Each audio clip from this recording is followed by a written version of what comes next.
Hi friends, welcome to the Chennai கூட்டாஞ்சோறு. இன்றைக்கி நம்ம சேனலில் என்ன ரெசிபி பார்க்க போகிறோன்னா, ஒரு சூப்பரான ஹெல்த்தியான பிரண்டை துவையல் தாங்க பார்க்க போகிறோம். இது நம்ம தோட்டத்திலே வளர்த்தது, அதாவது வீட்டுக்கு பக்கத்தில் தொட்டியில் அந்த மாதிரி வளர்த்தது தாங்க. இது பார்த்திங்கன்னா இவ்வளோ நாளாக பிரண்டையை மட்டும் நம்ம கலெக்ட் பண்ணி நம்ம செஞ்சுருப்போம். இப்போ பிரண்டையோட தவையும் நம்ம அதாவது இலையும் நம்ம செய்யலாம். அதையும் உங்களுக்கு எப்படி செய்கிறதுங்கிறத பார்க்கலாம் வாங்க. ஃபஸ்ட்டு இது போல் பிரண்டையெல்லாம் நல்லா கலெக்ட் பண்ணிவிட்டு நல்லா தோலெல்லாம் உரிச்சிட்டு எடுத்துக்கோங்க. கடாய் வச்சிடலாம். கடாய் வச்சுட்டு ஆயில் லைட்டாக சேர்த்துக்கோங்க, ஏன்னா இது எல்லாத்தையும் நம்ம வதக்கணும். இப்போ அதனால் அந்த பிரண்டையெல்லாம் இலை அந்த பிரண்டை எல்லாத்தையும் எடுத்துகிட்டு நல்லா வாஷ் பண்ணி எடுத்துக்கோங்க. க்ளீன் பண்ணிவிட்டு வாஷ் பண்ணி எடுத்துக்கிட்டிங்கன்னா தான் உங்களுக்கு எடுத்து நம்ம வதக்கும் போது நல்லா வதங்கும். நமக்கு அரிப்புத்தன்மையும் இல்லாமல் இருக்குங்க. இப்போ பிரண்டையெல்லாம் ரொம்ப நீளமாக இருந்தால் ரொம்ப குட்டி குட்டியாக கட் பண்ணி உடச்சி போட்டுக்கோங்க. இப்படி இல்லைன்னா கட் பண்ணி போட்டுக்கோங்க. பிரண்டை லைட்டாக அரிக்கிற தன்மை இருக்கும்.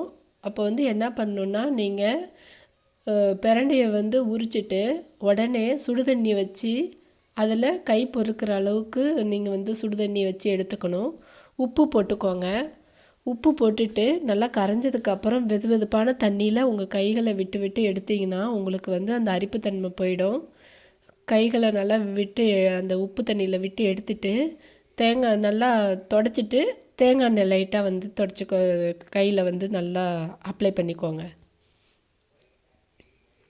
இப்போ பார்த்திங்கன்னா பிரண்டை நல்லா வதங்கிடுச்சு. இந்தமாரி கலர் சேஞ்ச் ஆகிற அளவுக்கு வதக்கணுங்க.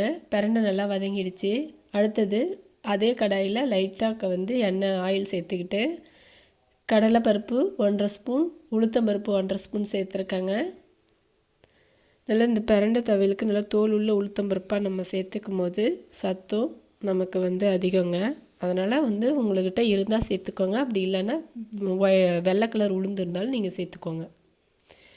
இப்போ இதுவும் நல்லா செவந்துருச்சு. நல்லா அதையும் நம்ம கருகிடாமல் பார்த்துக்கணுங்க. செவந்ததுக்கப்புறம் இதே பிரண்டை கூட சேர்த்துட்டு இப்போ மறுபடியும் நம்ம காரத்துக்கு தேவையான காஞ்ச மிளகாயை சேர்த்துக்கலாம்.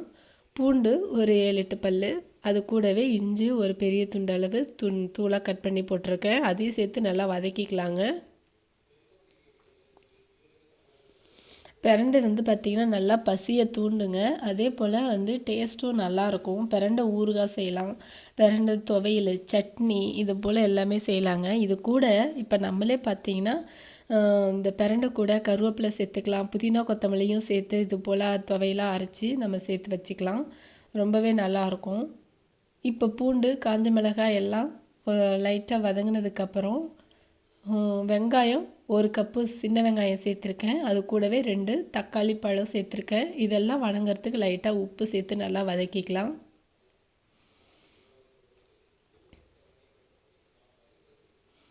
இப்போ இது நல்லா வதங்கட்டுங்க. லைட்டாக நம்ம மீடியம் ஃப்ளேம்லேயே வச்சு நம்ம வதக்கணும்.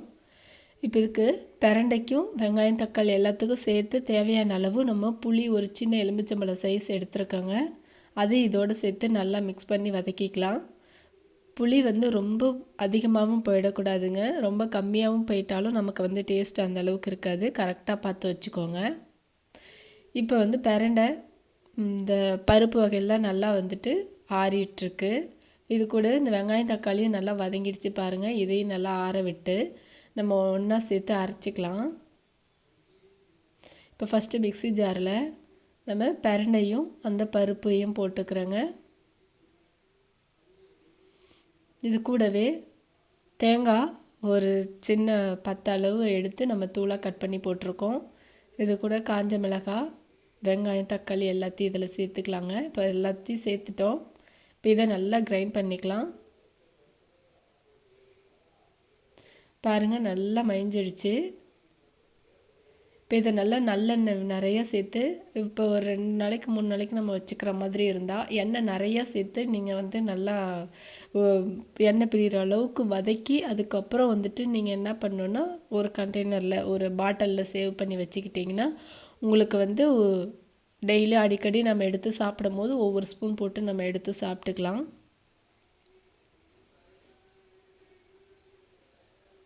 இப்போ இதை வந்துட்டு ஒரு பவுலில் நல்லா மாற்றி காமிக்கிறேன் பாருங்கள். நான் வந்துட்டு என்ன பண்ண போகிறேன்னா, இப்போக்கே சாப்பிட்றதுனால நான் வந்துட்டு வாணலில் எண்ணெய் விட்டு நான் வதக்கலை. நான் வந்து அப்படியே தாளிப்பு செஞ்சு நான் இதில் சேர்த்துக்க போகிறேன். இது ஒரு டேஸ்ட்டுங்க. ஆனால் இது வந்து ரொம்ப நாளைக்கு வச்சுக்க முடியாது. அதனால் நீங்கள் வந்து பார்த்திங்கன்னா ஒரு ஃப்ரிட்ஜில் வச்சா ஒரு 2-3 நாளைக்கு வச்சுக்கலாம். அதுபோல் வேணால் நீங்கள் செஞ்சுக்கலாங்க. இப்போ இதிலே எண்ணெய், கடுகு, உளுத்தம்பருப்பு, கருவேப்பிலை எல்லாம் தாளித்து இதிலே சேர்த்துட்டேன். இதை நல்லா மிக்ஸ் பண்ணி நம்ம சுடு சாதத்தில் நம்ம போட்டு சாப்பிட்டோம்னா சூப்பராக இருக்கும். இதே சப்பாத்திக்கு, தோசைக்கு இது போலையும் தொட்டுக்கலாங்க. ரொம்பவே நல்லாயிருக்கும். கண்டிப்பாக இதே போல் நீங்களும் ட்ரை பண்ணி பார்த்துட்டு எப்படி இருக்குன்னு கமெண்டில் சொல்லுங்கள். தேங்க்யூ.